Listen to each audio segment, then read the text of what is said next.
இவன் பிரச்சனைன்னு இவனுக்கு கால் பண்ணா அங்கே கூப்பிட்டு போகிறேன் இங்கே கூப்பிட்டு போகிறேன்னு கோயிலுக்கு கூப்பிட்டு வந்தேன். அதுவும் நைட்டு கூப்பிட்டு வந்தேன். அதுக்கு முன்னாடி நம்ம கிரிவலம் சுத்த போடாங்க. எங்கடா போற? கிரிவலம் போகிறோம். இப்போ பாரு, இது ஹெல்த்துக்கும் நல்லது, மனசுக்கும் நல்லது, எல்லாத்துக்கும் நல்லது. பிரச்சனை எல்லாம் தீர்ந்துடும். நீ என்னாலலாம் 4-5 கிலோமீட்டரா நடக்க முடியாது. 4-5 கிலோமீட்டரா? 16 கிலோமீட்டரு.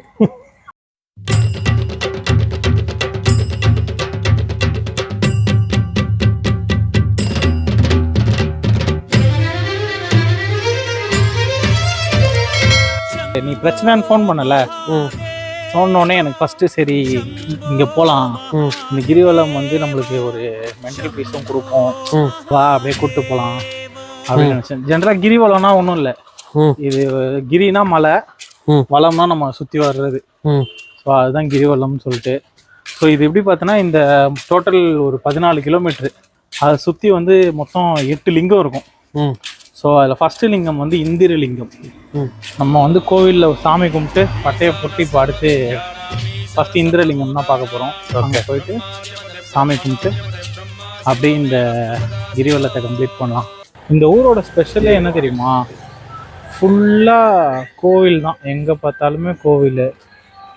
ஆக்சுவல் டெம்பிள் சிட்டினே சொல்லலாம் இது. ஸோ நம்ம இப்போ வந்து நம்மளோட 2வது லிங்கம் அக்னி லிங்கத்துக்கு வந்திருக்கோம். மொத்த லிங்கம் நான் சொன்னல 8 லிங்கம், அதில் என்ன ஸ்பெஷல்னு நான் சொல்கிறேன். லிங்கத்துக்கு ஒரு ஸ்பெஷல் இருக்குது, ஓகேவா? இந்த மலை இருக்குல்ல, மலையை சுற்றி தான் நம்ம நடக்கிறோம். எல்லா லிங்கமுமே பார்த்தோன்னா இந்த மலைக்கு ஆப்போசிட் சைடில் இருக்கும். ஆனால் இந்த அக்னி லிங்கம் மட்டும் பாரு, மலைக்கு க்ளோசர் சைடில் இருக்கும், அடிவாரத்தில் இருக்க மாதிரி. மலைக்கு அடிவாரத்தில். ஏன்னா இந்த திருவண்ணாமலைன்றதே வந்துட்டு ஒரு அக்னி ஸ்வரூபம் தான். ஸோ அக்னி ஸ்வரூபம்ன்றனால தான் இந்த லிங்கம் மட்டும் இந்த மலைக்கு க்ளோஸராக இருக்குது. ஓகே, ஸோ அது வந்து ஸ்பெஷல். மெயினாக இது வந்து ஒரு அக்னி ஸ்தலம்னு தான் சொல்லுவாங்க. அதே மாதிரி திருவண்ணாமலையில் பார்த்தோன்னா நிறைய ஆசிரமங்களும் இருக்கும். ஸோ அடுத்து வந்து நம்ம யமலிங்கம் கிட்ட வந்துட்டோம். இந்த ஜேர்னி ஸ்டார்ட் பண்ணிட்டோம்ல, இந்திரலிங்கம் பார்த்தோம், அக்னிலிங்கம் பார்த்துட்டோம். அதுக்கப்புறம் யமலிங்கம் பார்க்கறதுக்கு என்ன ஒரு தியரி சொல்கிறாங்கன்னா, நீ வந்துட்டு உன்னோட டெத்து முடிஞ்சு யூஆர் பிகினிங் எ நியூ லைஃப்ன்ற மாதிரி, அந்த மாதிரி ஒரு தியரி சொல்கிறாங்க. இது ஒரு ரிசர்வ் ஃபாரஸ்ட்டு. ஸோ அந்த ஃபாரஸ்ட்டு தாண்டி நம்ம போவோம். இந்த இடம் பார்த்திங்கனாலே ரொம்ப நேச்சுரலாக ஒரு நேச்சுரல் ஆர்ச் நம்மளுக்கு தெரியும். ஸோ அழகாக இருக்கும், ரொம்ப க்ளீனாக இருக்கும். ப்ளஸ் கவர்மெண்ட்டுமே வந்து பார்த்திங்கன்னா நிறைய ஸ்டோன் பெஞ்ச் இந்த மாதிரிலாம் போட்டு இந்த இடத்த ரொம்ப சூப்பராக வச்சுருக்காங்க. இப்போ பார்த்திங்கன்னா நாங்கள் வந்து ஒரு 1.5 மணி நேரம் நடந்திருக்கோம். ஆல்மோஸ்ட் 1.5 மணி நேரத்தில் நியர்லி 4.7 கிலோமீட்டர்ஸ் முடிச்சிருக்கோம். இந்த டிவைன் எக்ஸ்பீரியன்ஸ் வந்து உங்களுக்கும் எவ்வளோ ஷேர் பண்ண முடியும் அப்படின்றத மெயினாக வச்சு தான் நாங்கள் எல்லாமே காமிச்சு போயிடுவோம். ஸோ நம்ம வந்து இப்போது 4th லிங்கம் நிருத்தி லிங்கம்க்கு வந்திருக்கோம். ஆக்சுவலாக நிருத்தி லிங்கம்ன்றது வந்து எர்த் எலமெண்ட்டை வந்து குறிக்கிற ஒரு லிங்கம் இது. ஸோ அக்னினா நெருப்பு, அந்த மாதிரி நம்ம பார்த்துட்டு வரோம் இல்லையா, அதில் பஞ்சபூதமும் வரா மாதிரி. நிருத்திலிங்கம் is one of the 5 elements of earth. இது வந்து திருநேர் அண்ணாமலையார் கோவில். நம்ம கிரிவலம் ஸ்டார்ட் பண்ணி ஒரு அரௌண்ட் 6 கிலோமீட்டர்ஸ் கிட்ட வரும் இந்த டெம்பிள். இது பார்த்திங்கன்னா exactly straight opposite to Tiruvannamalai அண்ணாமலையாருக்கு நேர் ஆப்போசிட்டில் இருக்கும். ஸோ அதுதான் இந்த கோவிலோட ஸ்பெஷல். அதுதான் திருநேர் அண்ணாமலையார் திருக்கோவில். ஸோ நம்ம இப்போ சூரியலிங்கம் வந்துட்டோம். அந்த நெருப்போட வடிவம். ஸோ அருள்மிகு சூரியலிங்கம். நம்ம போய் சூரியலிங்கத்தை தரிசிச்சுட்டு வரலாம். திருவண்ணாமலைனாலே வந்துட்டு நிறைய சித்தர்கள்லாம் இருப்பாங்கன்னு, அதே மாதிரி இங்கே நிறைய சித்தர்களோட ஜீவ சமாதி அதெல்லாமே இருக்கும். நீங்கள் போயிட்டு வணங்கி தரிசிச்சுட்டு வரலாம். அடுத்த லிங்கம் வந்து வருணலிங்கம். வருணலிங்கம்னா மழை. ஆக்சுவலாக நாங்கள் இப்போ டைம் பார்த்திங்கன்னா 4 மணி ஆகுது. இதுக்கு மேலே தான் வந்து எல்லா கோயிலும் திறக்க ஆரம்பிப்பாங்க. 7 கிலோமீட்ரு முடிச்சிருக்கோம். ஸோ இன்னும் ஒரு 7 கிலோமீட்டர் வந்து இருக்குது எங்களுக்கு வாக் பண்ண. நாங்கள் இப்போ வந்துட்டு வாயுலிங்கம் வந்துட்டோம். ஸோ வாயுலிங்கம் தான் நம்ம இப்போ சாமி கும்பிட போகிறோம்.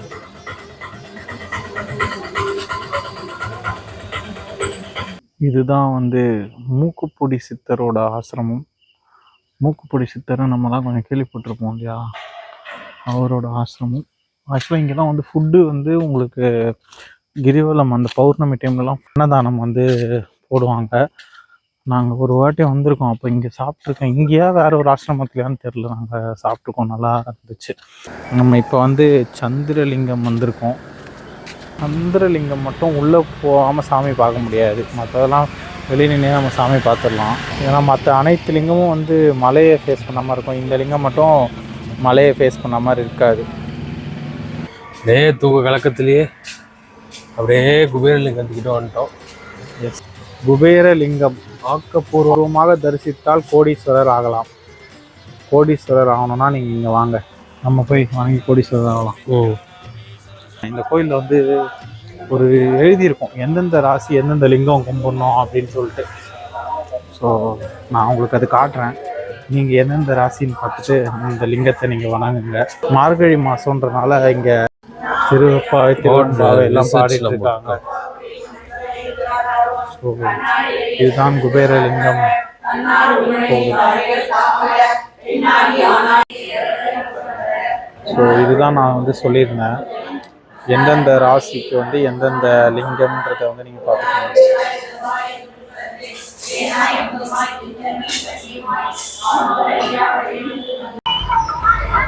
அடுத்து வந்து நம்ம இடுக்கு பிள்ளையார் கோவில். இங்கே திருவண்ணாமலை ரொம்ப ஃபேமஸானது பிள்ளையார் கோவில் இருக்கும். அது பக்கத்தில் பார்த்தீங்கன்னா ஒரு சின்ன கேப் இருக்கும், நீங்கள் அந்த பக்கமாக போயிட்டு இந்த கேப் வழியாக வெளியே வரணும். நீங்கள் அந்த கேப் பார்த்தீங்கன்னா தெரியும், ஒரு சின்ன கேப் தான் அது. அந்த இடுக்கு பிள்ளையார் கோயில் அங்கே நிறைய வீடியோ எடுக்கக்கூடாது ஆக்சுவலாக. ஸோ நான் அதெல்லாம் தள்ளி வந்துட்டேன். என்ன கான்செப்ட்னு பார்த்தீங்கன்னா, நம்ம வந்து தாயோட வயிற்றுலேருந்து அந்த வெளியே வர்ற கான்செப்ட் தான். நீங்கள் யாராச்சும் வந்து இது உள்ளே போய் வெளியே வந்திருக்கீங்க அப்படி இருந்தீங்கன்னா நீங்கள் வந்து கமெண்ட்டில் சொல்லுங்கள், அந்த எக்ஸ்பீரியன்ஸ் எப்படி இருக்குன்றத வந்து யாராச்சும். ஏன்னா நாங்கள் போய் எக்ஸ்பீரியன்ஸ் பண்ணல, அது உள்ளே போய் எக்ஸ்பீரியன்ஸ் எப்படி இருந்ததுன்ட்டு வந்து நீங்கள் சொல்லுங்கள். ஸோ நாங்களும் தெரிஞ்சுக்கிறோம். ஸோ நம்மளுடைய கடைசி லிங்கத்துக்கு வந்துட்டோம். கடைசி லிங்கம் தான் வந்து பார்த்திங்கன்னா ஈசானி லிங்கம். நம்ம வீட்டிலலாம் சொல்லுவாங்க ஈசானி மூலை அந்த மாதிரிலாம். ஸோ அதுதான் ஈசானிய லிங்கம். இதுதான் திருவண்ணாமலையோட அஷ்டலிங்கத்தில் கடைசி லிங்கம் நம்ம பார்த்துட்டோம். ஸோ நாங்கள் வந்து கிரிவலம் சுற்றி இருக்கிற அஷ்டலிங்கத்தையும் பார்த்தாச்சு. இப்போ ஸ்ட்ரெயிட்டாக ராஜகோபுரம் போயிட்டு கிரிவலத்தை வந்து நாங்கள் கம்ப்ளீட் பண்ண போகிறோம். ஸோ உனக்கு எப்படி இருந்துச்சு? எனக்கு ஆல்ரெடி எனக்கு அந்த கால் பெயின் இருக்குல்ல, அது வந்து அப்படியே குடையுது. பட் சம் வில் பவர் அப்படியே ஏதோ அப்படியே போயிட்டே இருக்கு. ஒரு கான்ஃபிடென்ட் பூஸ்ட் ஆகுது தானே இது கம்ப்ளீட் பண்ணும்போது. பரவாயில்ல, 16 கிலோமீட்டர்ஸ் நடந்துட்டோம், அதுவும் தூக்கம் இல்லாம நடுராத்திரி. கரெக்ட், பிரச்சனைன்னு சொன்னதுக்கு கூட்டணும் வந்துட்டான் அவன். அப்படியே போயிட்டு இருக்கு. பட் ஆனால் ஒரு பீஸ் ஆஃப் மைண்ட் இருக்கு, இல்லை ஒரு ரிலாக்ஸ்டா ஏதோ பிளஸ்டுன்ற ஒரு ஃபீல் ஒன்று இருக்குல்ல. நம்ம சாமி கும்பிட்டோம், எல்லாமே பீஸ் ஆஃப் மைண்ட். பார்த்துக்கலாம், ஒரு நல்லதுக்கு தான் நடக்குது, நம்மளால ஃபேஸ் பண்ண முடியும். நடக்கட்டும் பார்த்துக்கலாம் அப்படின்ற மாதிரி ஒரு மைண்ட் செட் வருது. கோவிலுக்குள்ளேயுமே வந்து சித்தர்கள்ன்ற ஒரு விஷயம் இருக்கு. ஒரு மரம் இருக்கு, அந்த மரத்துல வந்துட்டு லிசர்ட்ஸ் இருக்கும். அது எப்படின்னா ரொம்ப கேமோஃப்ளேஜா இருக்கும். அந்த மரத்தோட ஒரு மரப்பட்டை அந்த மாதிரியே இருக்கும், அது கண்டுபிடிக்கிறதே கஷ்டம். ஃபர்ஸ்ட் டைம் நாங்கள் வரும்போது 5 பார்த்தோம், 5 பேருமே 5 இதுவுமே பார்த்தோம். 5 சித்தர்கள் சொல்றாங்க, 5 சித்தர்களும் பார்த்தோம். அதுக்கப்புறம் கண்டுபிடிக்கிறது ரொம்ப கஷ்டம். ஆனால் ஆக்சுவலாக 5ன்னு சொல்றாங்க, நம்ம பார்க்கும்போது 5க்கு மேலேயே இருந்தது. ஆமாம்,